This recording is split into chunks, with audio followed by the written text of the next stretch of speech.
and you must be there to take the call, otherwise you don't get the prize. And so, from Castleknock to China, my next guests have travelled the world with fancy footwork that has thrilled audiences for almost 2 decades. And behind the scenes, romance blossomed for them. Ladies and gentlemen, please welcome from Riverdance, Niamh O'Connor and Pádraig Moyles. Oh, I want to dance with somebody. I want to feel the beat with somebody. Yeah, I want to dance with somebody. With somebody who loves me. The woman in white. Wow, that's a great outfit you got on there. Welcome back. Just back from China, Pádraig? That's right. Yeah, okay, we just how's finished. It all going? It went terrifically well. Actually, our promoter Zurich from China is over here in Ireland to celebrate St. Patrick's Day. He's busy on the phone. I met him backstage, working away. Yeah, and we just finished 26 cities over there, over 11 weeks, and it's phenomenal, Ryan. It really is. They just are loving it in China, aren't they? Yeah. What is it about Riverdance that they...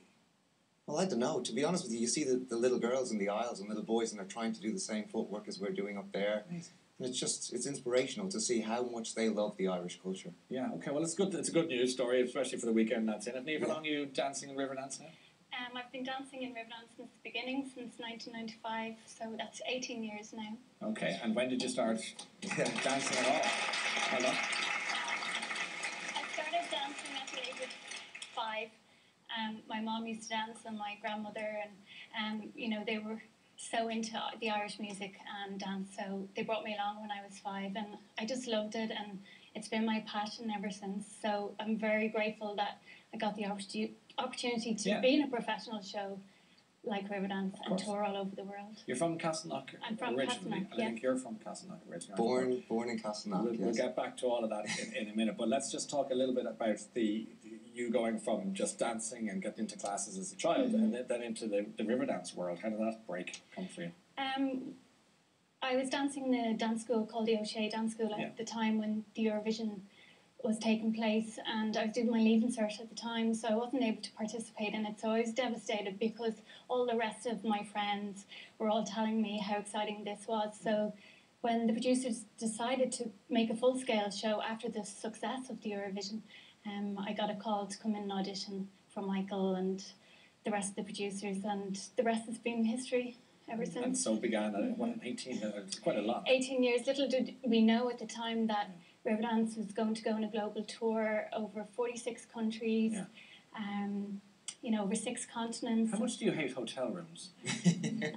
It's funny because it's strange because when you're there you can't wait to be home, but when I'm home in my parents' house, which is freezing cold, I'd love to be in my hotel room. You know how much you've disappointed your parents. But, they're used to being moaning about it. They love you anyway. It's the joys of being home. No, of course. And you love being back, I suspect. I do, and it's great. That's one thing that, is tough on tour. You miss your friends and your family, so it's great to catch up with everyone and spend time with them. What about you, Pádraig, getting into the dancing world as a young fella? When did that come about? Yeah, I started dancing when I was about 3 years of age, following my sister Julie around the house. She was already dancing. My parents used to have, every Friday night, they used to have a gathering where they would bring all their friends together. They'd all go to this guy named Dancing Jack. He'd actually come to the house and he'd teach them a couple of set dances, and I used to get to sit on the couch. Is this in Ireland now? Yeah, in Dublin, in Castleknock. So I'd sit there and I'd watch, and I knew that I wanted to be a part of it and get up there and show off. So Mum decided that since I used to follow Julie around the house, that she should put me into it. And once again, I danced for the O'Sheas here in Dublin as well. Oh, right. But you moved, of course, across the water to... Was it New York? That's right, New York. Okay. We moved to the Bronx in New York in probably about 88, I think it was. And my father and my 2 brothers are still over there. My sister moved back here to Mayo. So, so we moved over there. And when you move away, your culture becomes that much more important to you. You become that much more passionate about it. And being in New York, my father was adamant that we play Gaelic football, that we play Irish music, and that we go dancing.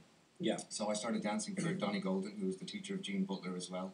And ever since then, I have to say, though, it was my parents who continued to be able to push me and made me chase my dreams once Riverdance came around, that really put me on the road to being in Riverdance. And were you comfortable with the move to New York, or was it a difficult transition for you? Difficult transition. Was it? In what sense? It was mainly a friend's case. When we were in Castleknock, you had the green out in front of the house. Yeah. You went out there, you played races around the green, and you hopped on your bikes. And when we went to the Bronx, Mum and Dad were a lot more cautious of where we were. There was no green in front of the house. So we were a lot more limited in what we could do. So they made sure that we stayed as active as possible so that we wouldn't get into any kind of trouble, and it worked for them. And back in the Castleknock days, did your families cross paths? Did you know each other, or were you strangers? No, like Porrick actually lived right across the road from me. Okay. I'm a little bit older than Porrick, so we wouldn't have hung out, but I knew Porrick's sister. We both went to Mount Sackville together. We'd always be on the school bus to and from school every day, and Porrick's parents were very good friends with my parents and the rest of the neighbours on the road. Okay. But I never knew. I don't remember Porrick. No. It's So romantic.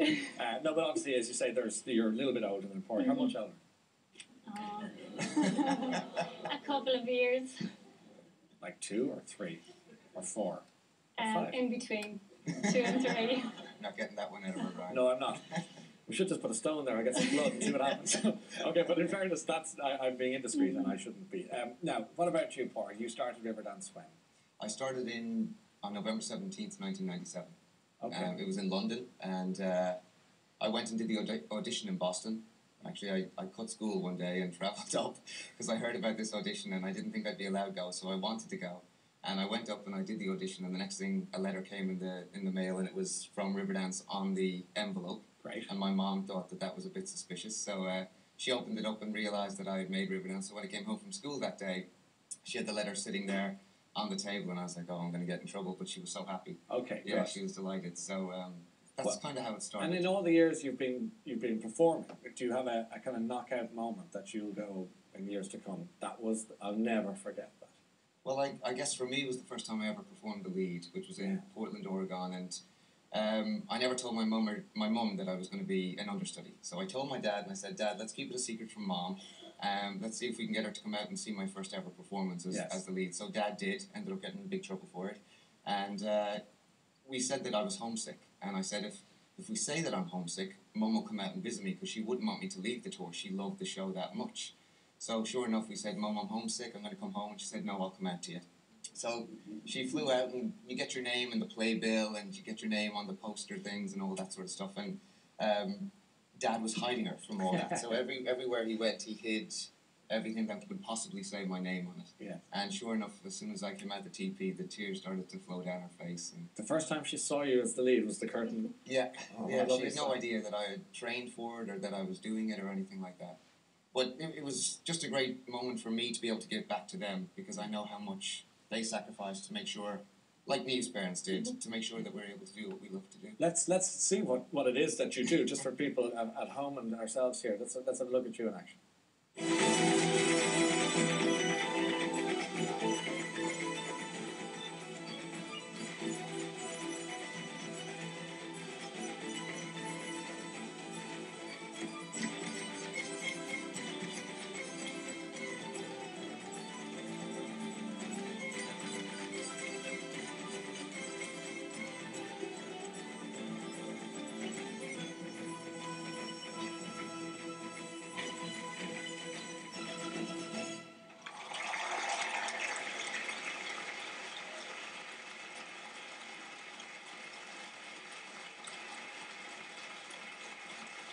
It's funny, isn't it?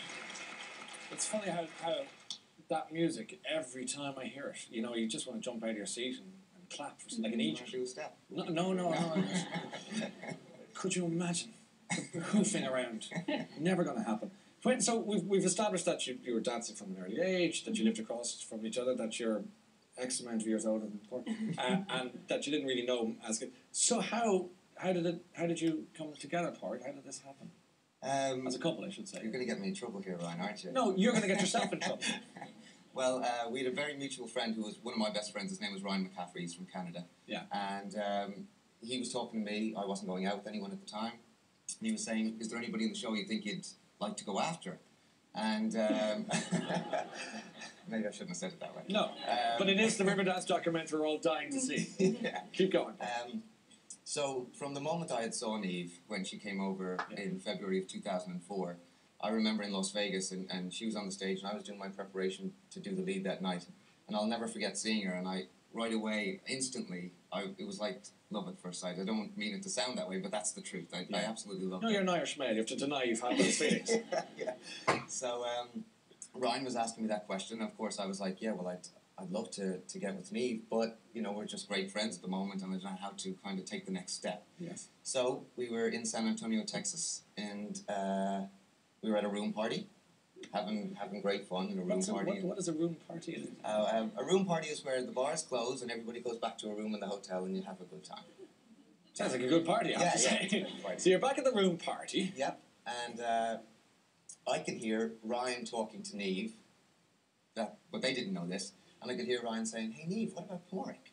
How about you go for Porrick? Would you think about that?" Yeah. And I started getting a little closer so I could hear what Niamh would say. But Niamh was very, very coy, and she was just a little bit standoffish. She was like, "Oh, I don't know." So I kind of said to myself, I'm going to stick in here right beside Ryan and Niamh for the whole party, waited the whole night through until there was nobody left. And I said, we started to talk, and I said, talk about a pickup line. I was like, do you want to get out of here, Niamh? So we left, and we just went and we had a little talk, and we'll just leave it at that, maybe. Yeah. What happens on tour stays on tour. Yeah. No. Tell us what happened. So are you asking us just to use our imaginations as to what happened later on? Her mom and dad are right Oh, there. are they? Oh, okay. Sorry, in that case, yes. It's a given. So, Niamh, was it love at first sight for you, or was it a work in progress? Careful, man. No, it wasn't really, to be honest. But I'm the total opposite to Porrick. But I had always heard about Porrick, obviously, and I was in the Was it almost that noise? I just heard a oh no. I thought I heard it grow. Niamh, go on, you're doing fine. I was touring in Europe Yes. most of the time, and Porrick always toured in America. And my mom used to always say to me, "Do you ever see Porrick Moyles?" From across the road. Yeah, and I said, "No, because Mom, he's in a different company." And little did I know, Porrick's mom was saying the same. "Do you ever see that lovely girl, Niamh O'Connor?" And he said, "No, she's in Europe." So eventually, when we met, when I went to Vegas to join the American troupe, I said, "Hi, you're the Porrick Moyles and you're the Niamh O'Connor that, you know, our parents have been talking about." So Yes. we were friends for a long time, and then eventually I finally gave in. You gave in. Gave in. Yeah, that's pretty spectacular choice of words, but we'll take it. You eventually gave in, as you say, surrendered and capitulated, and you got married. We did. So when did you get married? We got married in 2008. At 8. Why are you looking at me? Because I was like, at least Niamh answered that one. She got the date right. He's the one that knows all the dates. And whereabouts did you get married? We got married in Mount Falcon in Mayo. Oh, beautiful. Okay. And, you know, we chose Mayo because, you know, my mom's from Mayo, Lovely. Porrick's father's from Mayo, and Mom from Roscommon, and his sisters moved back there, so... It all made sense. It all made sense, Okay. and we have a lot of family down there. We have a wedding photo from your wedding day, which very much shows the Riverdance wedding experience. I think when you when you see that, you can think was that you at the aisle or?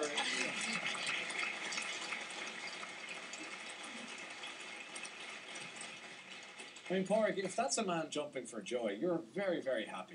That's very high off the You ground. can kind of see the Nike tick on my sock. Yeah, there's an element of that. He was yelling at me for that. Well, I wouldn't mind, but that wasn't exactly a once-off. I mean, look at you at the pyramids. There we are again. You know, we can see there. Hey, up again. And Yeah. so, We get to go unfortunately, to some pretty amazing places on tour. yeah, you must have. From the pyramids to the Great Wall to South America, all over. We should have the jumping it's- couple at all of these sites. we do. We do. You do, okay. Right, so, and are there many Riverdance marriages? I suspect there are. If there's lots of room parties. Yeah. We were number 38. But funnily 38? enough, right, Yes. yeah. And I think there's close to 50 now. Really? But funnily enough, there's 2 other Riverdance marriages here in the audience tonight too. From the High Kings, we had Darren Holden and Brian Dunphy. And Yeah. Anne Myler is right over there, and Michelle Holden is here as well. So Oh, believe it or not, there's 3 out of the 50 of us Thank you right for here. naming and hands up. Let's have a look at your Riverdance couples. Let's have a look. Yay! There's one. Anyone else in the audience? Riverdance couple? Welcome. Well done for outing them all. So, I was asking you about the fact that you spend a lot of time in hotel rooms because of the touring and so forth, and you travel together. You're in the same We're in the same company. company. Since, yes. Do you get on each other's nerves a little bit? I mean, that's quite close proximity all the time. It is. We actually are 24 hours a day together. God help you. And We're- we work together. You know, We travel on the bus together. We travel on airplanes together. You know, we're in the theatres together. We're at catering together. It is 24/7. And yeah, it does. Sometimes it gets a bit much, but we have a great relationship, I think. It was... Pádraig, you married a very honest woman. Oh, I tell you. You know that expression when you make an honest woman of her? You did. Yeah. Go on, you're wearing your heart to We're sleep. very good friends, and that's, you know, a huge part of the basis of our relationship. And you know, we're in one hotel room. There's nowhere to go. If there's a fight, we have to talk it through. Yeah. And you know, it's been really good for us as a young married couple, communication-wise. You know, there's nowhere to go except take a long shower, maybe in the bathroom. It's the only way you can escape. So I think it helps us. It helps us a lot. and talk it out. And to be honest with you, the support system on the road as well, to have each other there, it makes life a lot easier. I can imagine. So what's next for you both now? I mean, are there plans afoot, or what's happening? Well, yeah, I mean, we're going to be in Riverdance and the Gaiety, celebrating the 10th year anniversary this year. And we have Riverdance The Gathering happening from July 15th to the 21st. Okay. There's going to be a series of master classes for all the next generation of professional Irish dancers out there. We're going to hopefully be able to teach them a little bit about life on the road as well. It was something that we didn't get the chance to learn before we joined Riverdance. Great. And of course then we have John and Moya's brand new show called Heartbeat of Home, which is opening in the Bord Gáis Theatre on September 21st. So that's another exciting adventure. Another exciting adventure ahead, yeah. So it's going to be pretty spectacular. Yeah, sure is. Here's hoping. Here's hoping. And Brian Byrne, your friend, he's Brian's composing the music. And of course Brian arranged the new Late Show some tunes, so yeah, we're a great fan of his too. And so Joseph O'Connor is our narrator. Favourite of we mine, have David Bulger on the choreographic team. Okay, so it's high end stuff, which is super. Yeah. Okay, we're going to head towards the break in a minute, and during that break, why don't we the three of us do a jump you up in the air photograph? Okay. But during the not live on television. Okay. The Riverdance, The Gathering, as Pádraig was saying, the events team will take place from July 15th to July 21st. For more information, you can see riverdance.com. And as Pádraig was saying, also the world premiere of Heartbeat of Home takes place at the Bord Gáis Energy Theatre from September 25th for 21 performances only, but tickets go on sale on Thursday next, the 21st of March. More details on heartbeatofhome.com. And so, first of all, let me say thank you both for coming in. That's most important, by the way. Niamh and Pádraig, ladies and gentlemen. Good to meet you both. Thank you. After the break, the GAA man who, in the ultimate act of generosity, went under the knife. A fascinating story. Stay with us.